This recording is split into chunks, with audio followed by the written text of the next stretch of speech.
اگر صدیق اکبر کی بات ہو اور ہجرت کی بات نہ ہو، اس سفر کی بات نہ ہو تو بات یہ ادھوری رہ جاتی ہے۔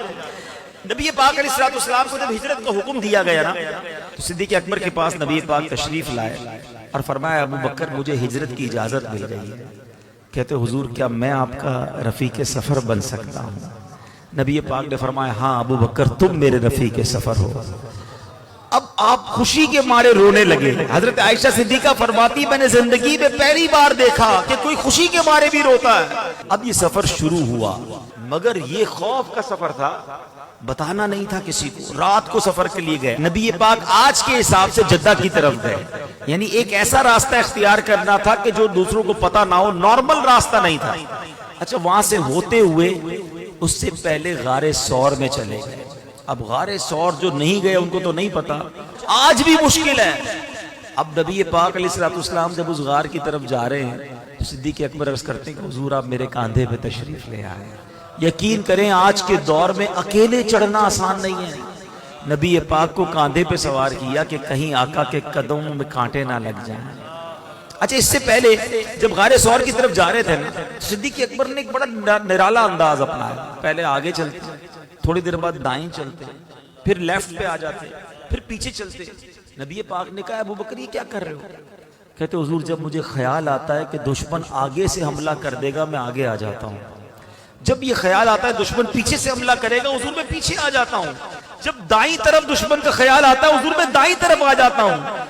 کہا کہ اے ابو بکر تمہارا خیال یہ ہے کہ دشمن جب مجھ پر حملہ کرے تو تمہیں تکلیف ہو مجھے نہ ہو؟ واللہ حضور میری یہی خواہش ہے کہ آپ پر کسی طرف سے بھی حملہ ہو تو پہلے ابو بکر اس کو سہے۔ اللہ اکبر۔ نبی پاک نے ابو بکر صدیق کے لیے جنت کی دعا فرمائی۔ اب جب پہاڑ پر چڑھنے کا وقت آیا صدیق اکبر نے کاندھوں پہ اٹھایا، اوپر جاتے ہیں۔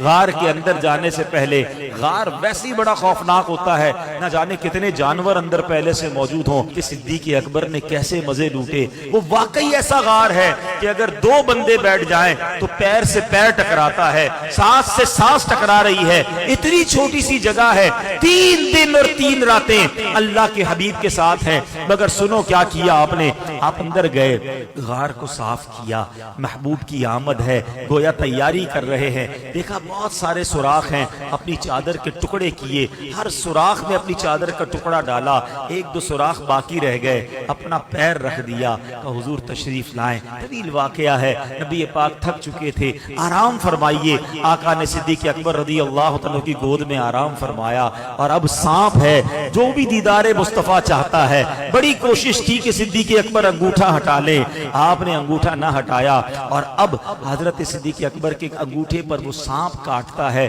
زہر ہے۔ اب سوال یہ ہے صدیق اکبر سے بڑا مفتی کون ہوگا؟ فتویٰ یہ ہے کہ جان بچانا فرض ہے۔ صدیق اکبر نبی پاک کو عرض کر سکتے تھے کہ حضور سانپ نے کاٹ لیا ہے، آپ تھوڑی دیر کے لیے بیدار ہو جائیں تاکہ کچھ علاج کر لیا جائے۔ آپ کے عشق نے گوارا نہ کیا، عشق کہتا ہے جان جاتی ہے تو چلی جائے، نبی پاک کے آرام میں خلل نہیں آنا چاہیے۔